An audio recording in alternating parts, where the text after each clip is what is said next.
तो संदीप सर आप कैसे हैं? और आपको याद होगा हमने लास्ट टाइम वक्फ संशोधन अधिनियम पर चर्चा की थी। जी। तो उसी को हम आगे बढ़ाते हैं थोड़ा। सर ये वक्फ डीड है क्या बेसिकली? हम पिछले एपिसोड में बात कर रहे थे कि वक्फ और वाकिफ में क्या अंतर है? जी।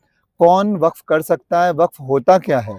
तो आम जनता के तो अभी तक ये नहीं समझ में आया, वो ये सोच रहे हैं कि वक्फ कोई एक बोर्ड होता है, एक बड़ी संस्था है, सरकारी संस्था बना दी गई है, जी। जो पिछली राजनीतिक पार्टियां ले आई हैं और वो जहाँ-तहाँ, जहाँ मन आए वो वक्फ प्रॉपर्टी को दावा कर सकती है कि ये हमारी वक्फ हो गई प्रॉपर्टी।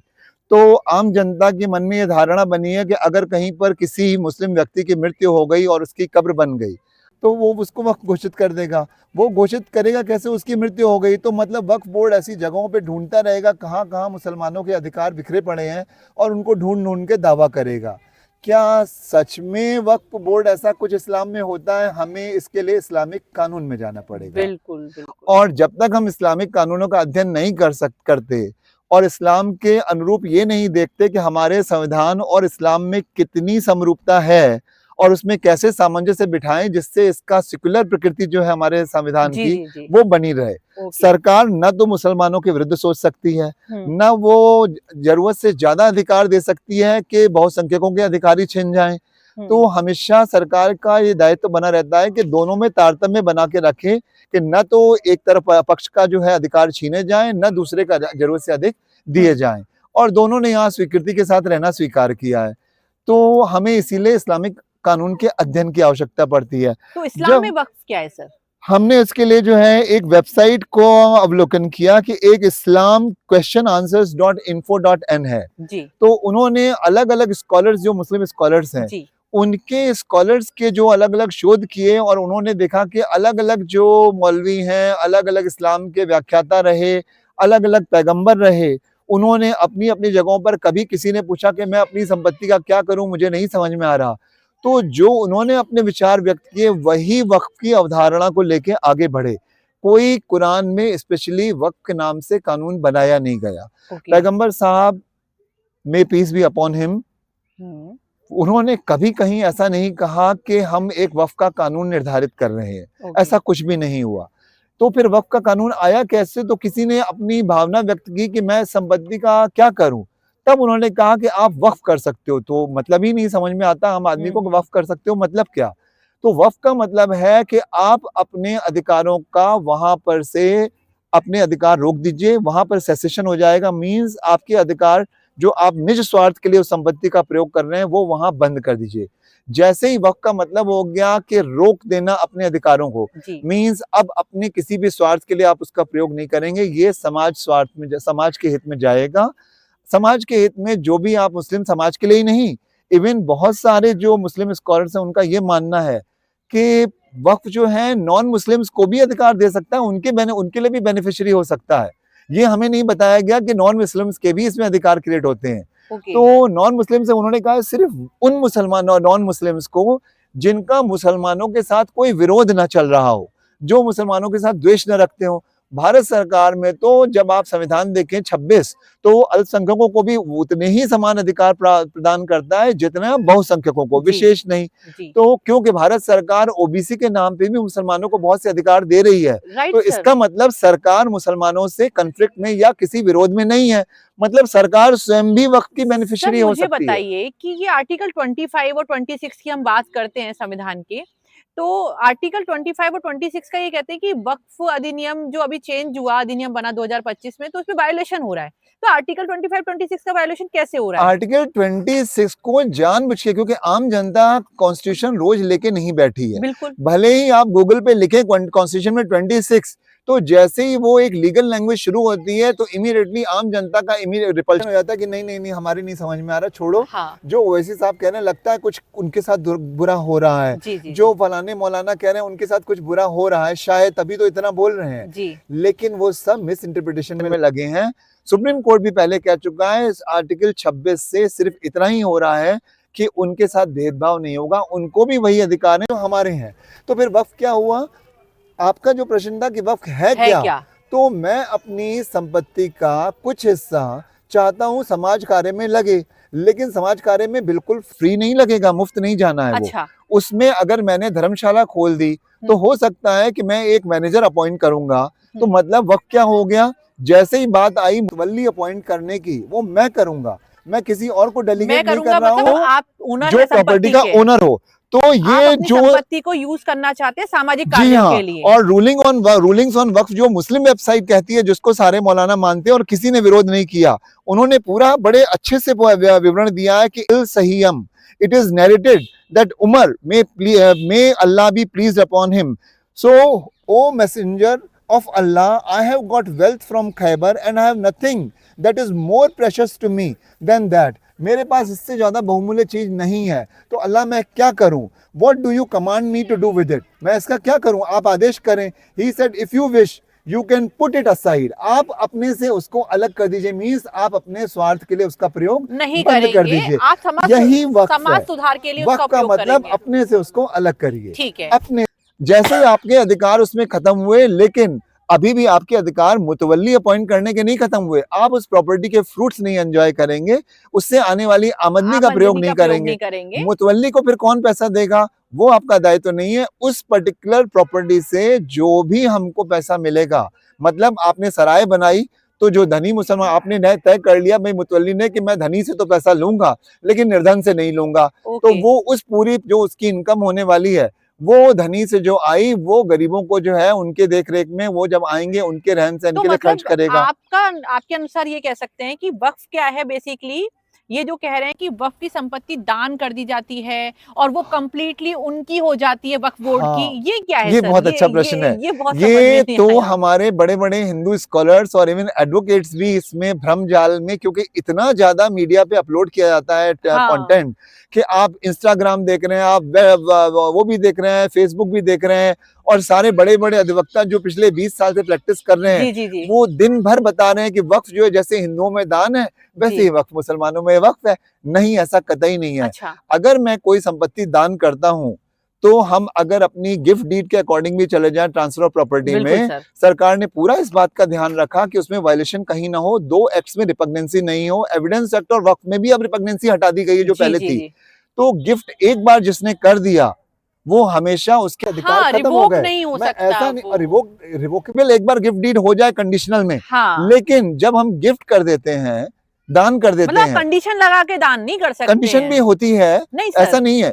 अपने गिफ्ट एक्ट में रिवोकेबल के साथ है कंडीशन, अगर उसमें पहले से बिल्ट इन है, लेकिन वो आती किस में है? कॉन्ट्रैक्ट में। वो बेसिकली अब आपने अगर गिफ्ट एक बार दे दिया तो आप जो है गिफ्ट देने के बाद उस पर अपना अधिकार नहीं रखते। मैंने कार्ड अगर गिफ्ट कर दी किसी को तो मेरी ये कंडीशन नहीं होगी कि में भी कुछ ऐसा ही है। देखिए मेरी कार में ये कंडीशन नहीं होगी कि ड्राइवर मेरा होगा, पार्किंग मेरी जगह होगी। नहीं, अब आप जो मनाए करो, आप अपने नाम ट्रांसफर करा लीजिए, रजिस्ट्रेशन खत्म, मेरे अधिकार खत्म।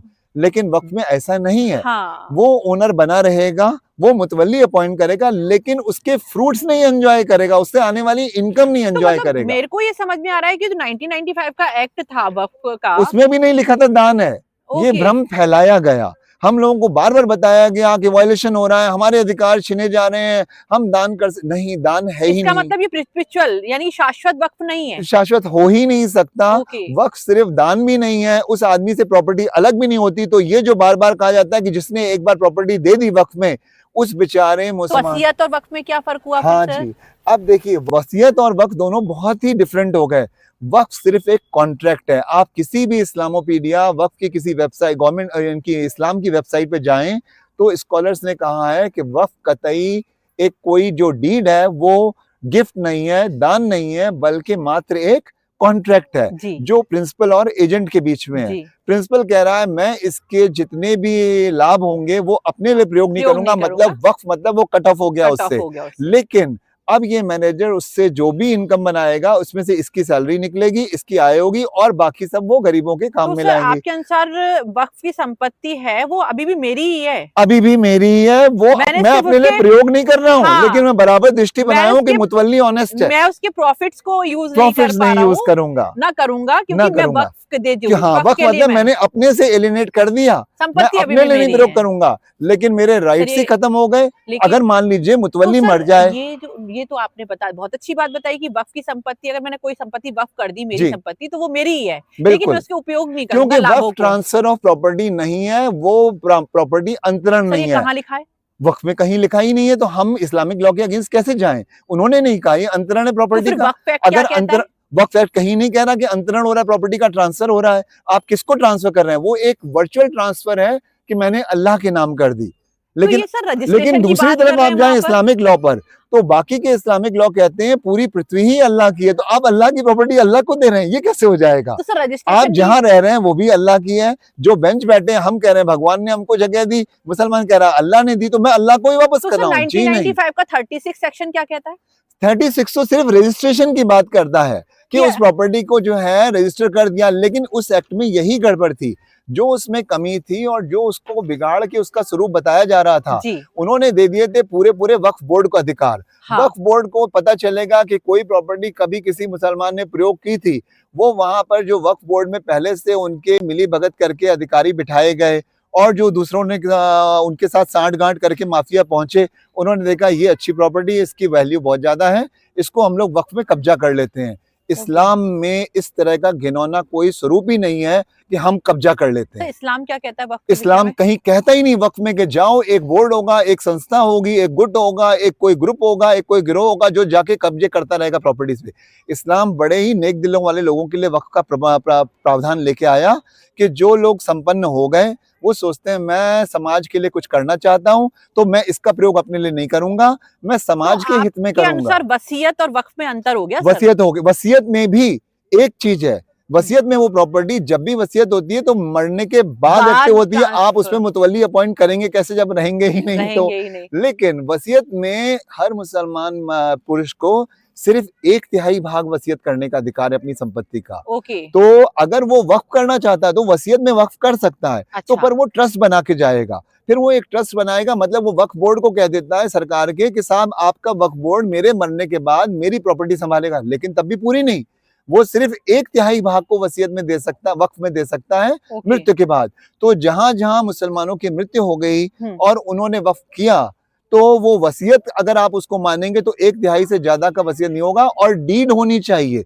ये तो मुस्लिम लॉ भी कह रहा है। अभी तक क्या कर रहे थे, जो पुराना वक्फ एक्ट था 95, वो सारे बेचारे जो मुसलमान भाई बहन थे हमारे देश के, उन सबको धोखे में रख के उनकी प्रॉपर्टी छीनने का एक बहुत अच्छा कानून बनाया गया सेक्शन था। 36 रजिस्ट्रेशन की बात करता है जी, वक्फ एक्ट के अंदर। जी जी और 2025 का जो एक्ट है उसने रजिस्ट्रेशन का प्रावधान तो रखा, हाँ, वो भी रजिस्ट्रेशन की बात करता है, जी लेकिन हाँ। दोनों में डिफरेंस क्या है? आपको क्या लगता है? मतलब जो बार-बार कहा जा रहा है सुप्रीम कोर्ट की, अभी आपने देखिए 17 और 18 तारीख की सेक्शन हियरिंग देखी होगी 36 सर। में जो बातें आई थी कि application for registration shall be made by मुतवल्ली। मुतवल्ली मुतवल्ली कौन अपॉइंट मैनेजर करेगा? है। इन्होंने क्या कर दिया था, मुतवल्ली वक्फ बोर्ड अपॉइंट कर रहा है, रजिस्ट्रेशन को तो कोई और अपॉइंट कर रहा है, नहीं, ओके मैनेजर मैं ही अपॉइंट करूंगा, मैं मुसलमान हूँ, मेरे पास प्रॉपर्टी है, और मैं अपनी मैंने प्रॉपर्टी मुतवल्ली के लाभों का यूज दूसरों के लिए अब करना मैं चाहती हूँ, अगर समाज उसका सेवा के लिए। रजिस्ट्रेशन करा रहा हूं तो सिर्फ इस बात के लिए कि एक रिकॉर्ड बना रहे हैं कि कौन कौन से धार्मिक प्रवृत्ति के मुसलमान हैं जो समाज कार्य के लिए कर रहे हैं, तो सरकार को पता चले कि वहां पर इनकम तो हो रही है, जी लेकिन वो जो आय हो रही है वो मुतवल्ली को समझ नहीं पा रहा को कहाँ दे, उसका यूज समाज सेवा में कैसे हो रहा है कर कि पाए। नहीं हो रहा, तो वो देखना। क्योंकि अब जब बेवाएं हैं जो मुसलमानों में, जो परित्यक्ताएं हैं जिनको उन्होंने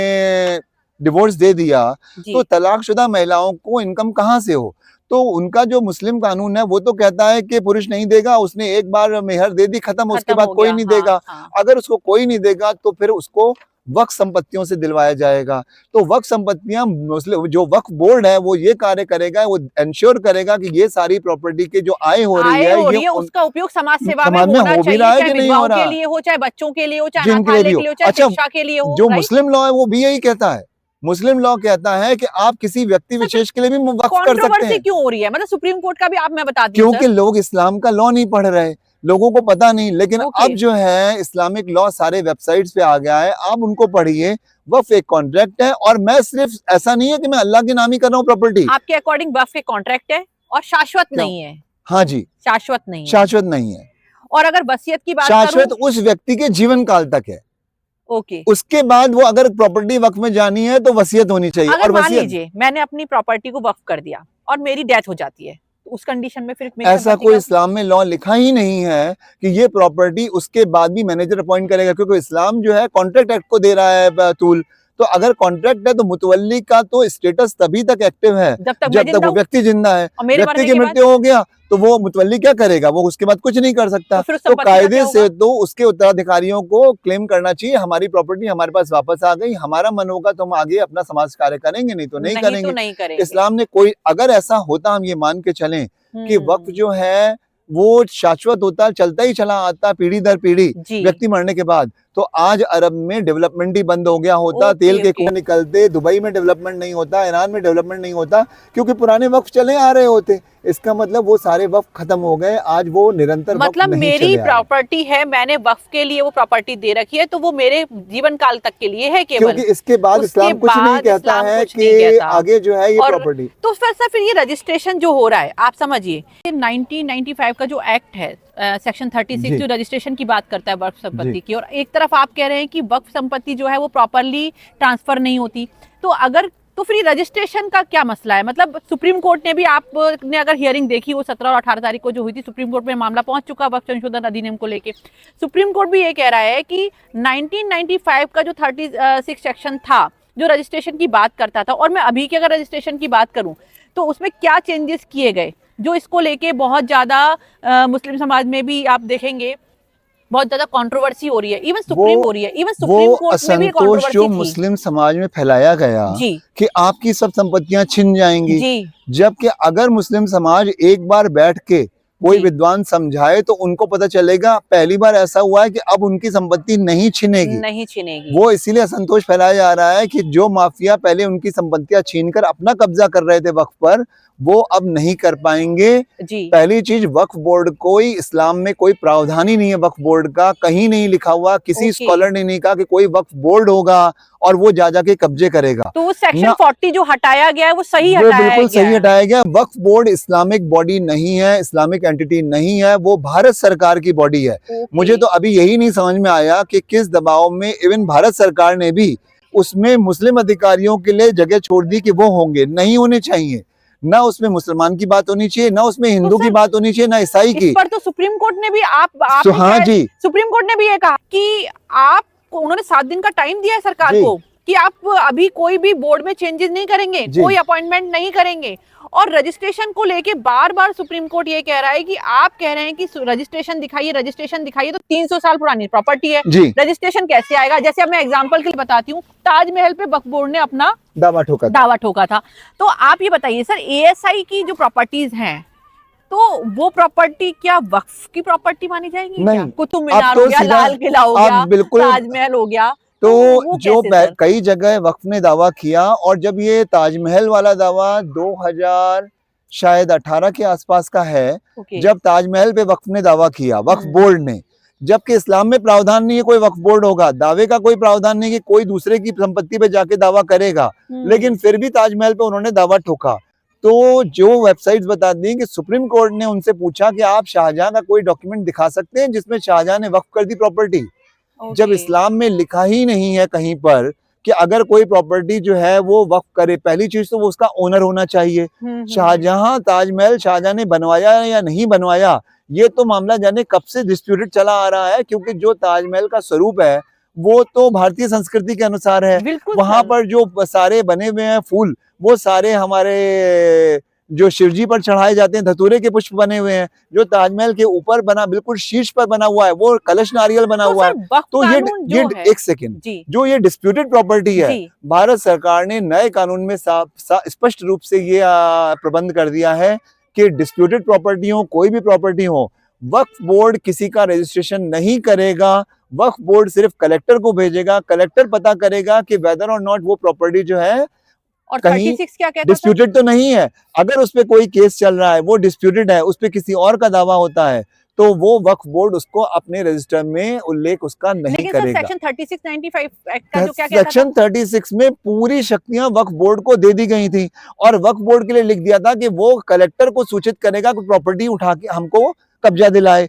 लेकिन ये बात का तो ध्यान ही नहीं रखा गया था कि जैसे ही शब्द किसी भी एक्ट में किसी अधिकारी का नाम आता है वहां पर उसके पद का नाम आता है। अगर नाम आया कलेक्टर तो इसका मतलब कलेक्टर जो है वक्फ के अधीन नहीं आता, वो भारत सरकार के अधीन है। और कलेक्टर की जो उसकी इनहेरेंट पावर्स हैं, उसकी निहित शक्तियां हैं, उनको दरकिनार करके उनको दबाकर वक्फ के अधिकारों को नहीं दिलवाया जा सकता था। तो वक्फ बोर्ड को जो शक्तियां मिली थी वो शक्तियां हटा दी गई हैं। तो वक्फ बोर्ड का तो वो स्टेटस ही नहीं है जो पहले था, क्योंकि वक्फ बोर्ड इस्लामिक नहीं था पहले भी, वक्फ बोर्ड आज भी इस्लामिक एंटिटी नहीं है, वो भारत सरकार की बॉडी है। आपके अनुसार अगर मैं बात करूं वक्फ कानून की, तो इस्लामिक कानून के विरुद्ध है ये? बिल्कुल नहीं, वक्फ बोर्ड, अच्छा, बोर्ड इस्लामिक कानून के विरुद्ध बोर्ड इस्लामिक कानून के विरुद्ध है। वक्फ कानून इस्लामिक कानून के वक्फ करना, वाकिफ करना वो एक धार्मिक प्रवृत्ति है, वो एक धर्म के प्रति निष्ठा की बात है, लेकिन वक्फ बोर्ड कोई इस्लामिक नहीं है। तो इसलिए भारत सरकार ने उसमें से वक्फ बोर्ड के अधिकार हटा दिए कि आप जो है दावा नहीं कर सकते, क्योंकि इस्लाम में कहीं किसी स्कॉलर ने नहीं कहा कि आप दावा करेंगे। मुझे लगता है सर इस मैटर पे अभी हमें और चर्चा करनी पड़ेगी जी,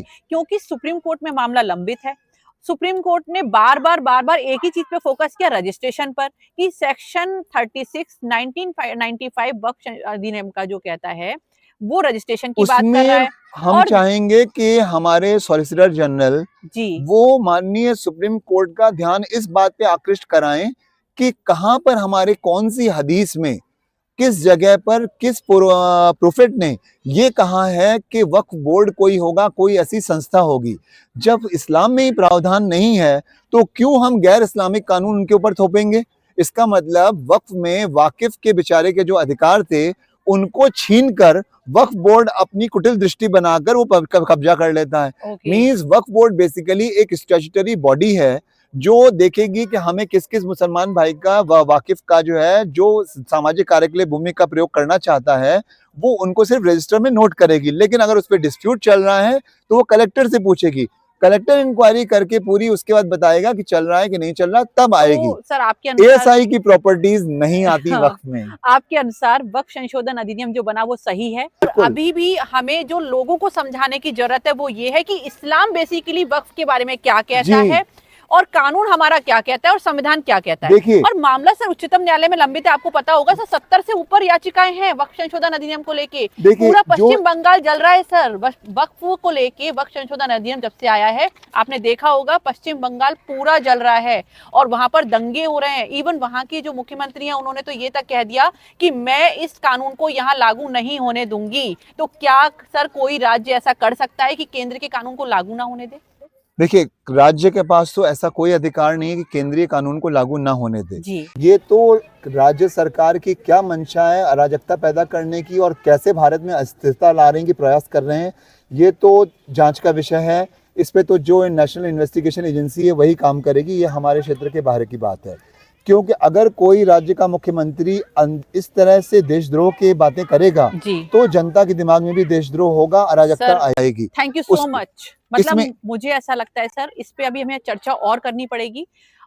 एक बिंदु देखिएगा, इस्लामिक वेबसाइट कहती है कि कौन वक्फ कर सकता है, he should be an adult, free, mature and because a Waqf made by a minor, कोई छोटा बच्चा करे, फूल कोई मूर्ख व्यक्ति करे, कोई और स्लेव कोई नौकर करे, ये लोग वक्फ नहीं कर सकते। ये तो बिल्कुल संविदा वाला है, कॉन्ट्रैक्ट वाला। बिल्कुल बेसिकली वक्फ कॉन्ट्रैक्ट के अलावा कुछ भी नहीं है। और कॉन्ट्रैक्ट उस आदमी के तभी तक वो जीवित रहेगा जब तक वो व्यक्ति जीवित है। उसके बाद कहीं पर पूरे वक्फ एक्ट में 95 में डेथ शब्द जो है वाकिफ के लिए आया ही नहीं है। बहुत बड़ा क्वेश्चन आपने उठाया। तो सर एक चीज बताइए, जो वक्फ बाय यूजर था जो पहले था 1995 के एक्ट में भी था, 2013 में भी संशोधन आप जानते हैं, और अभी हटा दिया गया, ये क्या था बेसिकली जिस पर अभी भी मतलब आप कैसे कंट्रोवर्सीज चल रही है? वक्फ बाय यूजर पर सरकार ने भी कहा है कि हम अभी अगले 7 दिन तक कोई जो है वक्फ प्रावधान को लागू नहीं कर रहे हैं।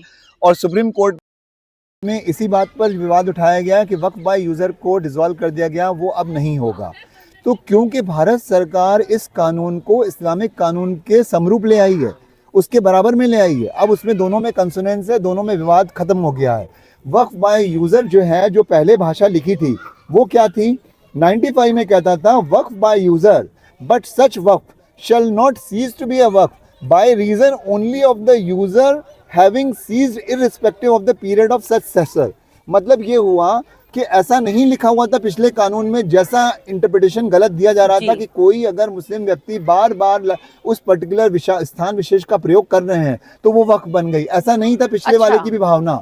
लेजिस्लेचर में भी विद्वान बैठे थे, लेकिन मिस इंटरप्रिटेशन इस तरह से किया गया कि वक्फ का दुरुपयोग हो गया। कुछ प्रावधान निस्संदेह आपत्तिजनक थे जो सरकार ने हटा दिए।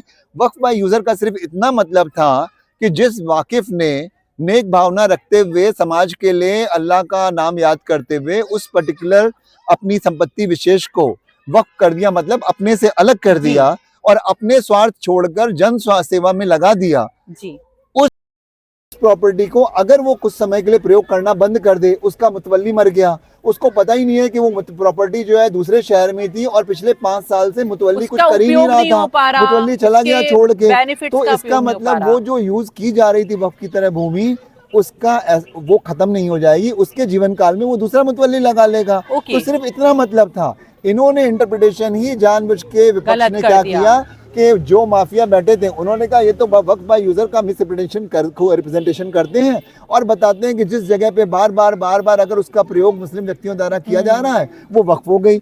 वक्फ का मतलब तो पहले आपकी प्रॉपर्टी होनी चाहिए और अपने स्वार्थ से अलग करिए उसको। बेसिकली आप अपनी प्रॉपर्टी का यूज कैसे करेंगे? वक्फ मतलब सेपरेट करना, अपने से अलग करना, निस्वार्थ, अपने स्वार्थ को अलग करिए, सेवा के लिए अल्लाह का नाम लेते हुए नेक दिल से करें। तो दोस्तों हम लोग बात कर रहे थे वक्फ संशोधन अधिनियम 2025 वक्फ संशोधन अधिनियम आया, उस पर शुरू से कंट्रोवर्सीज चल रही है। मुस्लिम समाज में असंतोष व्याप्त है। असंतोष समझती हूँ कि मुस्लिम समाज में व्याप्त नहीं है, बेसिकली उनको समझ ही नहीं है कि वक्फ है क्या, इस्लाम में उसकी महत्वता क्या है, इस्लाम क्या कहता है, क्या कुरान में वक्फ शब्द का उल्लेख किया गया है। इन सभी चीजों पर चर्चा करते हुए ये हम दूसरा एपिसोड वक्फ संशोधन अधिनियम 2025 पर लेकर आए। आगे भी चर्चा बनी रहेगी क्योंकि उच्चतम न्यायालय में भी मामला लंबित है। उच्चतम न्यायालय ने 7 दिन का टाइम दिया है और मुझे लगता है कि वक्फ को समझना बहुत आवश्यक है, न केवल हिंदू समाज के लिए बल्कि मुस्लिम समाज के लिए। बंगाल में जिस तरीके से हिंसा हो रही है, हिंदू समाज को करने के लिए मजबूर किया जा रहा है, हम सभी की एक जिम्मेदारी बनती है हम कानून को समझें और वक्फ संशोधन अधिनियम 2025 क्या कहता है, वक्फ संशोधन अधिनियम 1995 क्या कहता था और उनमें जो बदलाव किए गए उसकी आवश्यकता क्यों है, इन सबको समझना बहुत आवश्यक है। और इसी के साथ आप हमारे साथ बने रहिए। सुप्रीम राइट चैनल, हमारे चैनल को सब्सक्राइब कीजिए। यूट्यूब पर हमारा चैनल लिंक आपके साथ शेयर कर दी जाएगी। Thank you so much.